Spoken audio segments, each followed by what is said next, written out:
네, 욥기 강의 54탄 제목은 형통한 날. 욥기 36장 1절에서 33절까지 보겠습니다. 읽기는 우리 11절하고 12절 두 절 말씀만 같이 마치 처음 하는 것처럼 네, 읽도록 하겠습니다. 시작. 만일 그들이 순종하여 섬기면 형통한 날을 보내며 즐거운 해를 지낼 것이요. 만일 그들이 순종하지 아니하면 칼에 망하며 지식 없이 죽을 것이니라. 아멘. 네. 네, 오늘 말씀은 이제 계속해서 엘리후의 대사가 계속 이어집니다. 지난주 한 주간 건너뛴 게 아니라 쉬었더니 좀 감이 안 오실 수도 있어요. 엘리후의 스타일이 어땠는지. 보통 종교인들은 다 만사형통이라는 걸 되게 좋아해요. 네, 만사형통. 그래서 새해가 되면 이제 목사님들도 이렇게 문자를 보내와요. 저한테 문자를 보내오면 간혹 이제 그런 문자들이 있거든요. 간혹이 아니라 거의 대부분이 이런 문자예요. 신명기 28장 그거를 인용해 가지고 네가 들어와도 나가도 복을 받고 들어가도 복을 받고 나가도 복을 받을 것이라. 그래서 새해 인사가 한마디로 이제 하나님이 당신에게 만사 형통을 주셔서 더욱더 행복하고 편안한 그리고 범사에 강건하기를 원한다. 요한 3서에 있는 말씀이거든요. 강건하기를 원한다. 교인들은 이렇게 이런 말씀을 가지고 이제 인사하고 서로 만사 형통을 서로 축복해주는 그런 인사를 좋아합니다. 그래서 근데 그건 이제 교회 다니는 사람만 그런 게 아니라 이제 절에 다니는 사람들도 사실은 불자가 되는 이유가 있거든요. 왜 절에 왜 다닐까요? 만사 형통을 받기 위해서 절에 다니는 거예요. 그래서 뭐 관음보살을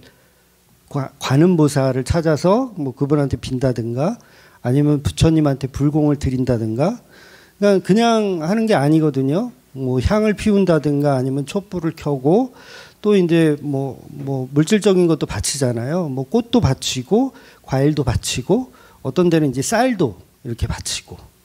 그러니까 종교가 없더라도 우리가 해돋이 같은데 이제 새해 되면 사람들이 막 종교가 없는 사람들도 새해 해돋이보러 뭐 동해고 어디고 가서 새해 해를 딱 이렇게 뜨는 걸 보면서 소원을 빌죠. 네, 소원을. 이유가 소원을 비는 내용을 보면 대부분 뭐 가족이 평안하고 그다음에 뭐 나쁜 일이 생기지 않고 애군이 떠나가고 좋은 일만 그래서 만사 형통이 일어나기를 이렇게 하나님이 됐든 부처님이 됐든 태양이든 달이든 촛불이든 켜놓고 정성을 바칩니다. 그러니까 종교는 전부 인간이 신에게 정성을 바치는 어떤 그런 거. 그래서 얻어내는 건 이제 만사 형통을 주로 얻어내는 것을 좋아하죠. 그러니까 어떤 분들은 우리 교회에다가 이제 과일도 보내주시고 지난주 지난주인가요? 제주도에서 뭐라 그래? 천혜향인가요? 하여튼 뭐가 왔는데 누가 보내주시는지 잘 몰라요. 예, 저도 몰라요. 그리고 뭐 쌀도 이렇게 보내주시고 우리 교인들도 쌀 보내주시거든요. 쌀 보내주시고 그다음에 저녁 5시가 되면 우리는 항상 만찬을 하죠. 네, 저녁 5시가 되면 만찬을 해요. 그때도 직접 요리를 해주는 분도 있고 자기가 재료 다 사다가 이렇게 막 20명 30명 이렇게 막 먹이는 그런 사람도 있고 그런데 그렇게 하는 이유가 만사 형통을 바라고 고집사 어디 갔어? 만사 형통을 바라고 이렇게 요리를 하거나 그걸 하는 건 아니잖아요. 왜 할까요? 그럼 본인한테 물어봐야 되나? 본인들한테? 그냥 하는 거예요. 그냥 하는 거예요. 그러니까 결국은 교회는 헌신 봉사를 하더라도 목적이 있으면 돼야 안 돼요? 안 되는 거예요. 목적이 없어야 되는 거예요. 그러니까 이거는 엄마가 자기 아기의 젖을 물리는 것과 같죠. 그러니까 어떤 이 아이가 커서 나를 호강시켜 줄 거야. 반드시 너는 나를 판사 어머니로 만들어 줄 거야. 막 이러면서 젖을 먹이시는 분 있으세요? 없잖아요. 그냥 사랑하니까 내가 낳은 내 자식이니까 사랑하는 마음에 이렇게 젖을 먹이죠. 나중에 속색일 거는 생각 안 하고. 그러니까 한마디로 그냥 하는 겁니다. 그냥. 이 그냥이란 말은 결국 조건이 없는 사랑이란 얘기예요. 그냥 하는 거예요. 내용 같지만 의도가 전혀 다르다는 거. 그래서 본문의 엘리후의 주장을 들어보면 전부 그 대가를 노리는 어떤 형통을 위한 설교를 하고 있어요. 그러니까 그래서 지금 우리가 방금 2절 말씀만 짧게 읽었지만 이런 말씀들이 율법서에는 굉장히 흔하게 볼 수 있는 말씀입니다. 그냥 순종하면 복을 받고 형통할 것이다. 만일 순종하지 아니하면 너는 망할 것이다. 라는 내용. 모세오경부터 시작해서 계속 심심치 않게 나오는 그런 말씀이라는 거죠.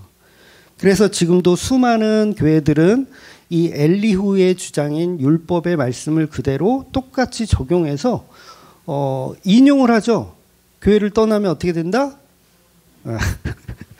욥처럼 병에 걸린다든가 아니면 사업이 망한다든가 아니면 자식이 어떻게 잘못되거나 아니면 이혼을 당한다든가 형통하지 않는 삶을 살게 될 것이다. 그러나 하나님께 충성하는 마음으로 교회에서 열심히 충성 봉사를 하면 하나님이 보호하사 너의 삶은 형통의 삶으로 만들어 줄 것이다. 하나님은 늘 너와 함께 계셔서 일거수 일투족을 보호하사 형통의 길로만 이끌어 가실 것이다. 그러면서 뭐라 그래요? 하나님은 복의 근원이다. 예수님은 복의 근원이다 라고 가르쳐요. 그래서 우리가 하나님의 일을 돕고 하나님은 우리의 일을 도우신다 라는 표어를 만들어서 사용하기도 하죠. 그러니까 이런 식으로 우리는 종교성을 심어서 복음을 계속 훼손하기를 좋아하더라는 거예요. 그런데 이런 류의 교회의 목적은 결국은 엘리후가 지금 전하고 있는 그 내용과 똑같다라는 거죠. 그러니까 엘리후가 담임 목사로 있는 교회는 어때요? 그냥 율법대로 이렇게 오전에 설명드린 것처럼 옛 언약에 사로잡혀서 이렇게 신앙생활을 하더라는 거죠. 그래서 이런 것들이 엘리후의 사상이 이제 발전하면 결국은 기독교 무당처럼 되어지는 거예요. 종교죠, 종교. 그러니까 내 안에 계신 예수님이 하는 일이 그저 이 땅에서 우리에게 복을 주는 일, 부귀영화를 누리며 살 수 있도록 돕는 일을 하는 어떤 수호천사와 같은 그런 신으로 예수님을 만들어 가고 있다는 거예요. 그런데 진짜 기독교는 나를 위해 일해주는 예수님이 아니라는 거예요. 이 세상에서 오히려 예수님은 우리를 분리시켜요. 떨어뜨리는 일을 하시는 거예요. 그래서 이 세상의 것을 눈에 돌리지 않고 눈에 이렇게 맞추지 않고 그 시선을 떼게 하는 게 복음이라는 거죠. 그래서 예수님은 이 땅에 있을 때 제사장의 역할을 하지 않으셨어요. 제사장의 역할. 이게 무슨 말이냐면 예수님이 양이나 소를 잡아다가 막 이렇게 제사장 역할을 하신 적이 있나요? 없잖아요. 예수님 그런 적이 없어요. 속죄 제사를 이렇게 주관하신 적이 있나요? 전혀 없으세요. 11조도 바치지 않으셨어요. 예수님은 성전세도 본인은 낼 필요가 없다고 말씀하셨습니다. 그런데 히브리서는 예수님을 제사장이라고 표현하고 있단 말이에요. 그런 일을 한 적이 없는데 제사장인 어떤 제사를 드린 적도 없고 11조를 어떻게 한 적도 없는데도 불구하고 히브리서는 예수님이 제사장이다라고 표현하더라는 거예요. 이 얘기는 뭡니까? 예수님이 하늘에 있는 성소에 자기 피를 가지고 어린 양의 피를 가지고 들어가서 진짜 제사장의 역할을 하늘 성소에서 하셨다는 거죠. 그래서 본문의 엘리후의 논리를 조금 더 자세히 보면 하나님은 누구도 대적할 수 없는 막강한 힘을 가졌지만 아무도 멸시하지 않는 인자한 분이라고 말하는 겁니다. 막강한 힘을 가졌지만 이 예수님은 또 인자하시다. 예수님이 아니라 하나님은 인자하시다. 그러나 인자하신데 어떠냐면 그러나 욥과 같은 악인은 반드시 벌하시며 공의를 베풀어 주시는 하나님이다라고 말해요. 그러고 나서 또 하나님은 선하시다라고 말합니다. 그러니까 뒤죽박죽 돼 있죠. 엘리후의 말은 뒤죽박죽이 돼 있어요. 저도 설명하기가 뒤죽박죽이에요. 그러니까 엘리후의 의도는 뻔합니다. 뭐가 뻔하냐면 하나님은 인자하시지만 악인들은 벌하시는 분이다. 결국 인과응보를 얘기하는 거예요. 엘리후는 계속 인과응보, 너 하기 나름이야 라고 가르치는 거예요. 그러니까 지금이라도 내가 죄를 회개하고 사랑 많고 긍휼하신 하나님께 나아간다면 하나님은 너를 용서하고 이제 만사형통을 다시 주실 것이다 라는 이야기로 설교를 하고 있는 거죠. 그런데 기독교는 어떤 삶의 현상에 관해서 회개하는 게 기독교가 아닙니다. 그러니까 엘리후가 지금 욥한테 회개해라 회개하라라고 얘기하잖아요. 근데 기독교는 이렇게 엘리후처럼 회개하라 회개하라 우리의 삶을 가지고 회개하라 회개하라 하는 게 아니에요. 그러니까 무슨 얘기냐면 좀 어렵긴 한데 기독교가 말하는 회개란 뭐냐면 선악과를 먹은 거에 관한 회개가 아니에요, 사실. 그걸 율법이라고 하는 거예요. 그러니까 율법의 회개는 뭐냐면 선악과를 먹은 죄인임을 알게 하는 게 율법이에요. 근데 그 율법으로는 완성이 돼요, 안 돼요? 안 돼요. 그럼 뭐가 더 있어야 되냐면 그러면 먹었으면 죄인이잖아. 그러면 이거를 해결해야 하는 게 복음이잖아요. 해결하는 게. 그 해결하는 게 뭐예요? 예수님이에요. 그걸 해결하는 게. 그러니까 내가 선악과 먹은 여자라서 내가 이걸 가지고 내 남자인 아담에게 줬는데 요거를 받아 먹어 주시는 그 아담의 사랑이 뭔지를 아는 게 복음이라는 거예요. 어렵지 않죠? 그러니까 종교에서는 선악과 먹은 죄인이라는 걸 다 가르칠 수 있어요. 불교에도 가르치고요. 기독교에도 가르치고 어디든 다 가르칠 수 있어. 너 율법으로 잘못했잖아. 왜 하나님 말씀을 어겨? 거역해. 이런 거는 모든 종교에서 다 가르친다고요. 근데 기독교는 뭘 가르치냐면 그렇게 먹은 죄인을 끝까지 사랑하시는 예수에 관해서 설명해 주는 거예요. 그러니까 다르죠. 그러니까 요한복음 1장의 시작에 보면 어둠과 빛을 나누어서 설명해요. 우리 그거 율법으로도 알거든요. 무엇이 어둠이고 무엇이 빛인 줄 알아요. 문제는 뭐냐면 그 빛이 어둠을 먹어버렸다는 거예요. 그걸 알아가기까지가 기독교에서만 그걸 가르친다는 거죠. 그래서 1장 5절을 보면 요한복음 빛이 어둠에 비추되 어둠이 깨닫지 못하더라. 그러니까 깨닫지를 못해요. 빛이 왔는데 그거를 깨닫지를 못해요. 율법으로 아무리 바리새인들이 우린 죄인이 맞습니다라고 고백해봐야 소용이 없다는 거죠. 왜냐하면 그 빛이신 예수님을 안 믿으니까. 그래서 윤리적이며 도덕적인 죄는 당연한 건데 그걸 가지고 기독교라고 착각을 하는 거예요. 십계명을 잘 지키는 게 기독교다. 그거는 다른 종교에서도 가르친다고요. 근데 기독교는 그 십계명을 가지고 완성하신 예수를 알아보는 게 기독교라는 거예요. 그래서 이 두 가지를 성경에서는 요한복음에서 그랬죠. 죄에 대하여, 의에 대하여, 심판에 대하여. 그러니까 죄에 대해서 알고 의에 대해서 알고 심판에 대해서 알아가는 거예요. 근데 사람들은 죄에 대해서만 알아요. 이게 종교라는 거예요. 종교. 근데 그다음에 뭘 알아야 돼요? 의에 대해서를 알아야죠. 의는 뭐예요? 내 선악과를 받아 먹어준 아담. 나의 죄를 위해 십자가에 죽으신 예수를 알아보는 거. 그래서 그 두 가지를 알 때 심판에 대해서도 알게 되는 거예요. 심판에 대해서는 뭐예요? 내가 죽은 자임을 알게 되는 거죠. 그래서 나는 죽은 자로 남기 때문에 더 이상 나의 의가 나오지가 않아요. 그런데 지금 엘리후는 계속 자기 의가 나오거든요. 그러니까 이게 지금 뭔가 잘못되어 있는 거예요. 오직 예수의 의만 나오는 게 성도의 모습이라는 거죠. 그래서 나는 죽고 예수의 생명이 내 안에 사는 거. 그래서 예수의 생명이 내 안에 살 때 뱀이 못 먹는다 그랬죠, 그거. 죽은 흙을 먹어야 되는데 생명이야. 그러면 먹어요, 못 먹어? 못 먹는 거예요. 그런데 엘리후는 계속해서 하나님을 자기를 지켜주는 어떤 수호신처럼 설명하는 거예요. 하나님은 의인을 보호하시고 존귀하게 하시는 하나님이고 그러면서 자기의 틀에 하나님을 이렇게 맞추어서 신앙하려고 하는 거. 그런데 이런 논리들이 대형교회 목사님들이 다 이런 논리를 갖고 설교를 하시더라고요. 대부분 엘리후의 논리. 그러니까 대형교회 목사님들 설교 잘하죠? 안 다녀보셨어요? 네. 설교 너무 잘해요. 막 저도 대형교회 다 가봤거든요. 여기 파주에도 정말 그 대형교회가 있어요. 몇만 명 모이는 대형교회가 꽤 많이 있어요.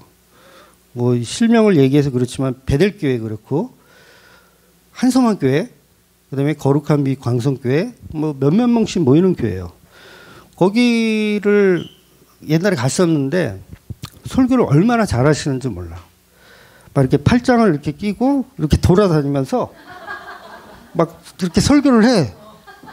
원고도 안 보시고 막 이렇게 설교를 해. 근데 귀에 쏙쏙 들어오지. 사람들이 너무 집중을 잘하는 거야. 설교를 잘해요, 못해요? 너무 잘해요. 아니, 기술적으로는 너무 잘하는 거야. 근데 여러분, 작은 교회, 개척한 지 10년 됐는데 교인이 한 서너 명밖에 없어. 그런 교회 혹시 가보셨어요? 그런 교회 가잖아요? 그러면요, 죄송하지만 목사님들이 설교를 더럽게 못해요. 진짜, 이건 뭐 죄송한 얘기지만, 대형교회 목사가 대형교회화 되는 이유가 있어요. 설교를 잘하는 거야.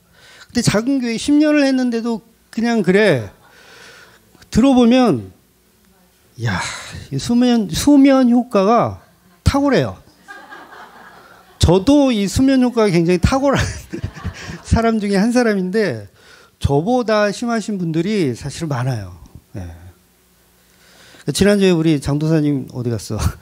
설교 잘해 주셨는데 너무 비방송 용어들이 많아가지고 유튜브에 올리진 않았어요. 근데 우리 세 분 전도사님이 이 스피치가 되게 좋으세요. 그러니까 웬만한 교회 목사님보다 좋아요. 탁월하세요. 유머감 있잖아요. 그죠? 지난주 설교 때 저도 계속 빵 터졌는데, 그러니까 신학교를 다니면 신학교에 그런 시간이 있어요. 설교 실습하는 시간이 있어요. 그래서 전도사님들이 이렇게 설교를 실습하는 시간. 그래서 그걸 점수를 매겨서 이제 점수를 주죠. 그런데 그 실습하는 과정에서도 정말 참담하신 분들 많아요. 야, 저분은 도대체 어쩌려고 전도사의 진로를 결정하셨을까? 어쩌자고 목사의 길을 오셨을까? 저렇게 설교해가지고 과연 누가 들을까 할 정도로 심각하신 분들이 있어요, 실제로. 근데 그분들은 왜 올까요? 자기 사명이래요. 응답 받았대요. 이거 무대 공포증을 얘기하는 게 아니에요. 앞에 서면 떨리기도 하거든요. 근데 그런 무대 공포증을 얘기하는 게 아니라 전달력 자체가 형편이 없는 분들이 많다라는 거예요. 그러니까 대형교회 목사들은 설교 자체가 굉장히 논리적이며 굉장히 설득력이 있고 스피치도 좋고 모션도 이렇게 좋고 이렇게 이렇게 딱 거기다가 내용까지도 막 되게 좋아. 사람을 감동시키고 막 사람을 이렇게 들었다 놨다 하는 어떤 그런 거. 예를 들면 이런 거죠. 만일 그에게 이제 얘기할 때 하나님께 정성을 바쳐라. 너 정성이 없다. 돈 같은 거 하나님 안 좋아해. 정성을 바쳐라. 이렇게 설교하면 여러분 설교 잘하는 것 같지 않아요? 대형교회 목사가 지금 나도 설교를 잘 못하고 있는 거야. 대형교회 목사가 강단에서 설교하는데 여러분의 정성을 바치십시오. 돈이 중요한 게 아닙니다. 여러분의 정성, 마음, 그 마음을 하나님은 흐뭇하게 받으십니다. 설교 잘하는 것 같지 않아요? 엘리후도 그 얘기를 하거든요. 돈이 중요한 게 아니야. 정성이 중요하지. 소위 깨어있는 목사들의 설교가 이런 류예요. 대형교회 목사들 돈 얘기 안 합니다. 왜 돈 안 내세요?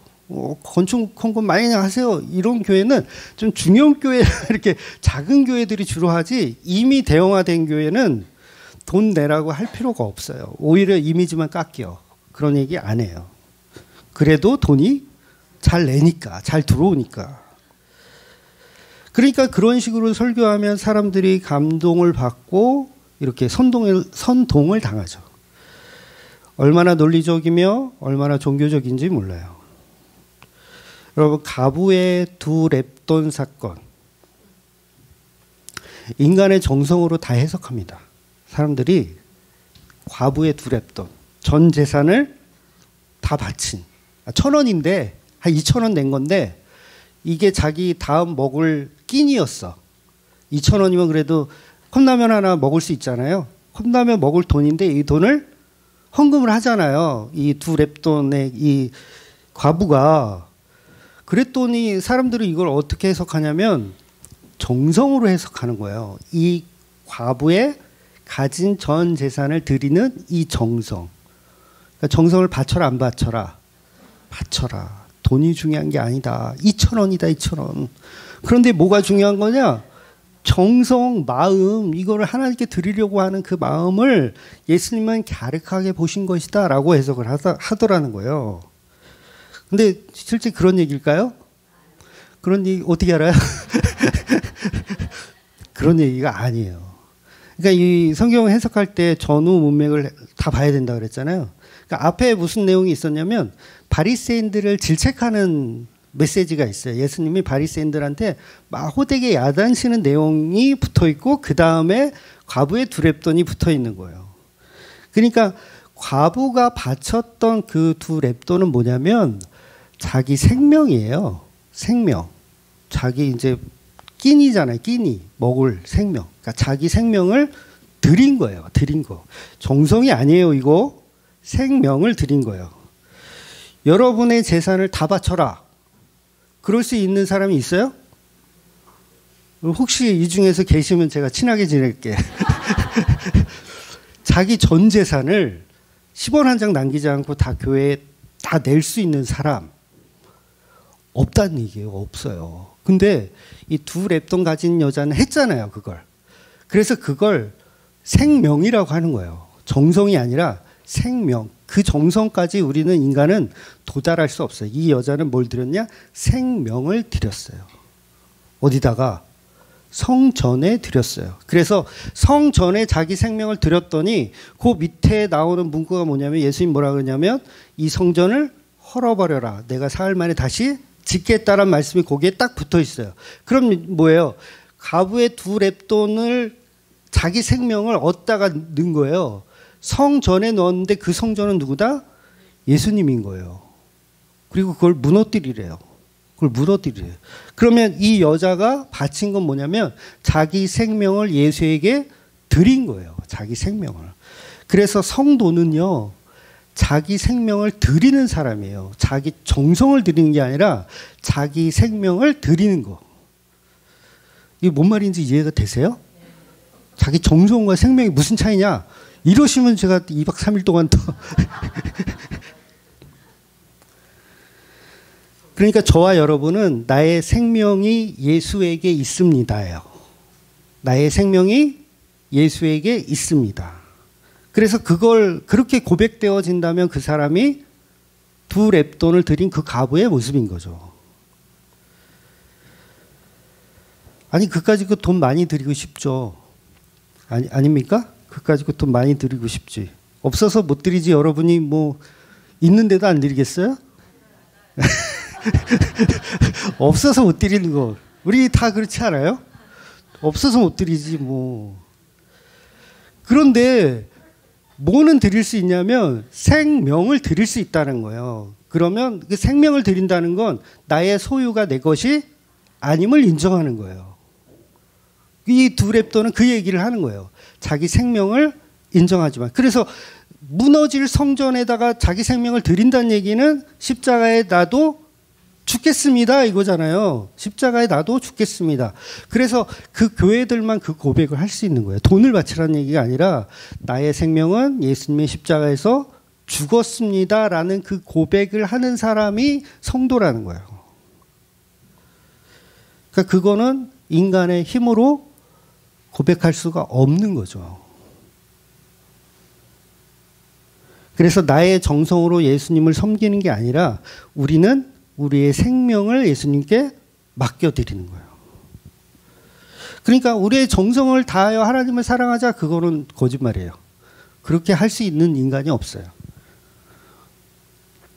그래서 21절 보면, 이게 번역이 어렵기는 한데 21절은 이렇게 표현합니다. 삼가 악으로 치우치지 말라. 그대가 환난보다 이것을 택하였느니라. 이 말은 악으로 치우쳤기 때문에 욥이 너가 지금 고통을 받는 거야. 그러니 이 일을 통해서 더 좋은 것을 주실 수 있는 하나님을 믿어야 해 라고 얘기하는 거예요. 뭐죠? 이게 고진감래예요. 고진감래. 대형교회 목사님들이 이런 식으로 설교를 많이 하더라는 거죠. 그러니까 하나님이 고통을 주시는 이유는 더 좋은 것을 주시기 위해서, 결국 이것은 믿음을 심는 게 아니라 종교심을 심는 거예요. 근데 진짜 복음은 뭐냐면 이 땅에서 십자가로 죽는 이야기 하는 거예요.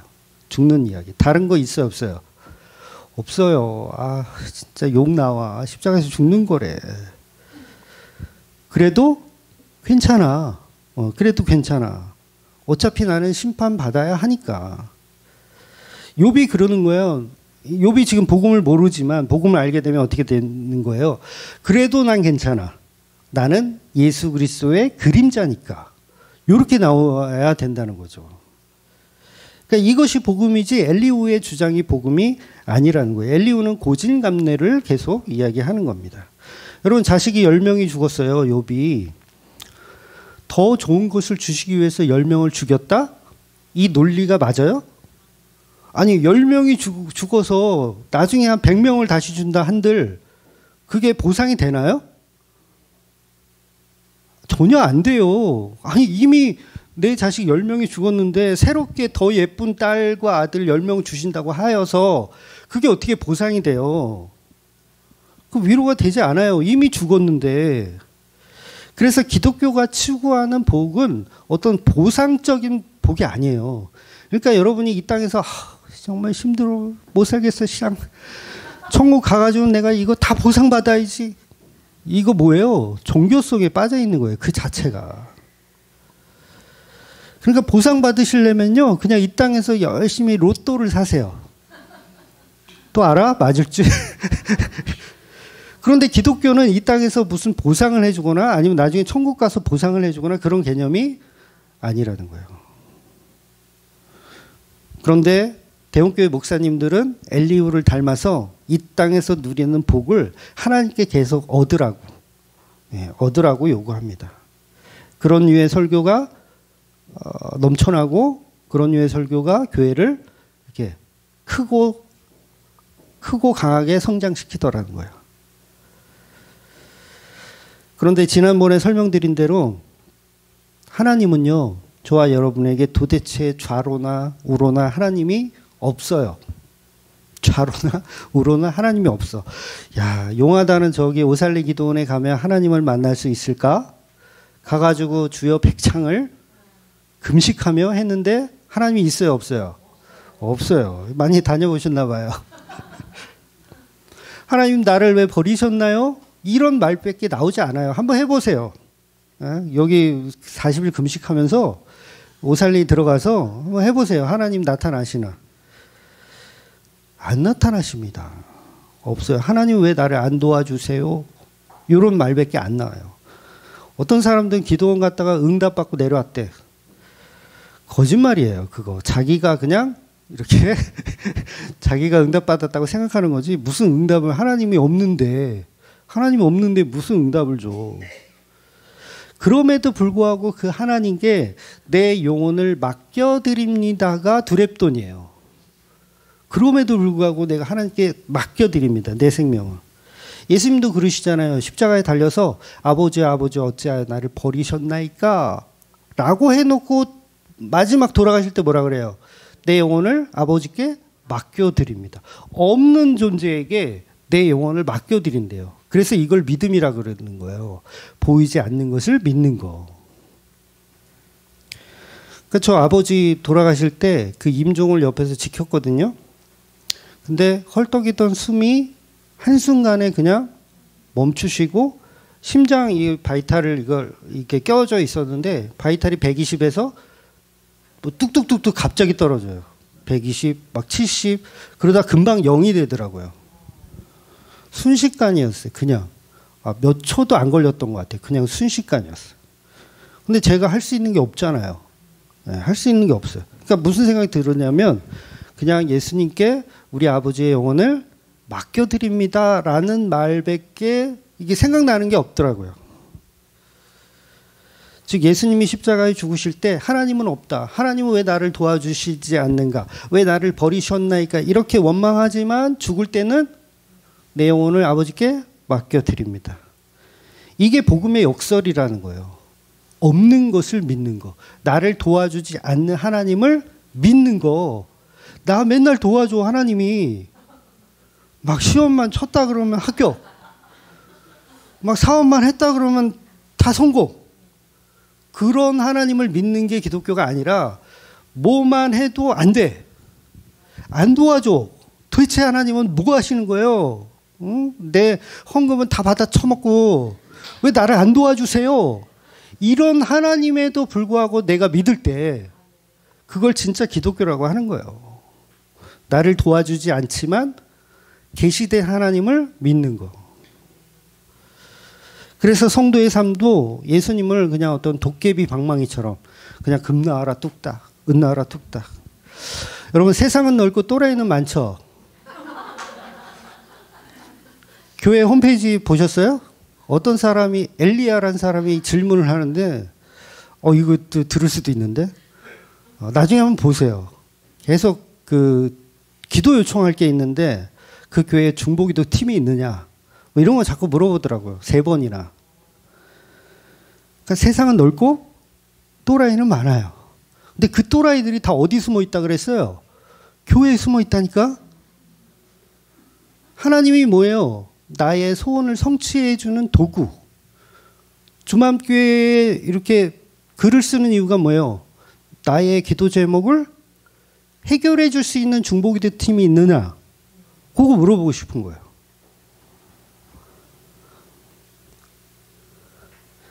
그래서 우리 기독교는요, 세상이 똥으로 여기는 예수, 아무 능력 없고 십자가에 무기력하게 죽는 그 예수를 믿는 사람들이라는 거예요. 되게 특이하죠? 저와 여러분이 다 특이해요. 안 도와주는데 믿어. 잘 도와주시던가요? 제가 이렇게 보면 여러분의 삶을 제가 그래도 좀 알잖아요. 네. 홈페이지 만들면서 여러분의 사업처를 이렇게 하나씩 이제 생각하면서 제가 아는 것만 올린 거예요. 올리면서 무슨 생각이 들었을까요? 아유, 참 힘들게들 산다. 애잔하다. 예. 그런데 나를 안 도와주는데도 우리가 이렇게 모여서 예수님을 사랑하고 예수님의 그 십자가를 나누고 이런 게 뭐예요? 되게 특이한 거예요. 특이한 거. 그걸 기독교라고 합니다. 세상은 우리를 이해하지 못해요. 절대 이해하지 못합니다. 그래서 세상이 똥으로 여기는 예수를 믿는 사람들. 그러니까 수로보네 여인 아시죠? 가나안 여인. 그 여인이 딱 그 사건에서 일어나는 거예요. 그러니까 헬라인 여자가 하나가 이제 예수님을 찾아와서 내 딸이 더러운 귀신에 들렸습니다. 제발 예수님 제 딸아이 좀 살려주세요. 라고 했더니 예수님 뭐라고 얘기하냐면 꺼져. 요새 말로 하자면 꺼져. 나 여기 없어 이거예요. 하나님 여기 없어. 너의 소원을 들어줄 사람 여기 없어요. 없어. 그러니까 한마디로 예수님이 그 여자한테 너는 똥이야. 똥에게 줄 뭐 과자 없어. 네가 나의 자기 문제를 찾아줄 예수를 지금 찾아온 거잖아요. 이거 잘 들어보세요.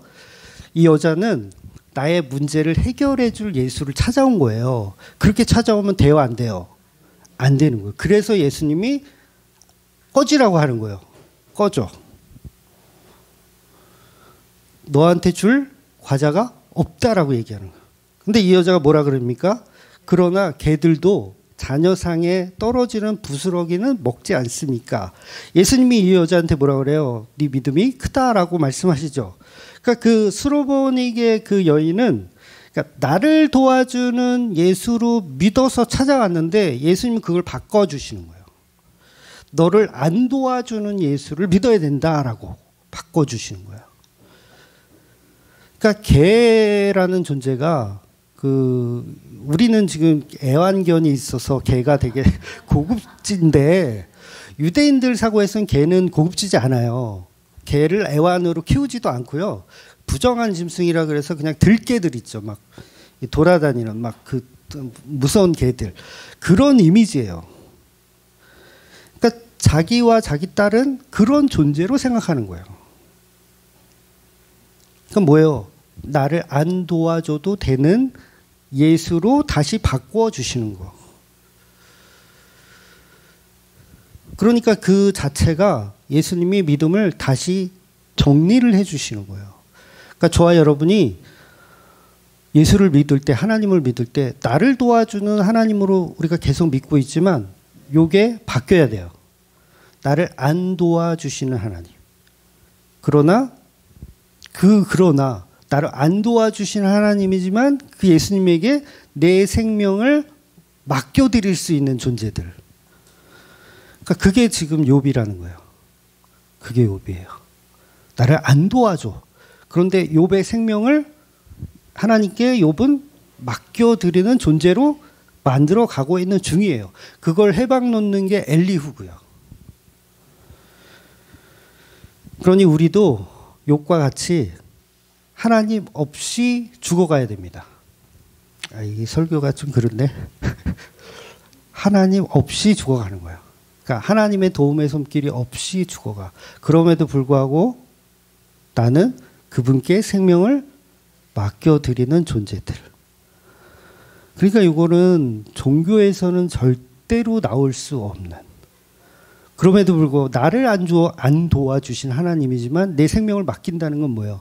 그만큼 그 은혜가 내게 차고 넘침을 아는 거예요. 그러니까 수로보닉의 여인이죠. 떨어지는 부스러기도 황송한 존재로. 그래서 그 예수님만 형통입니다. 우리에게 예수님만 복이고 예수님만 형통이에요. 나를 도와주는 게 아니라 그 예수라는 존재 자체가 우리에겐 형통입니다. 그래서 예수님만 사랑하시며 살아가시는 저와 여러분이 되시기를 주님의 이름으로 축원드립니다. 아멘. 기도하겠습니다.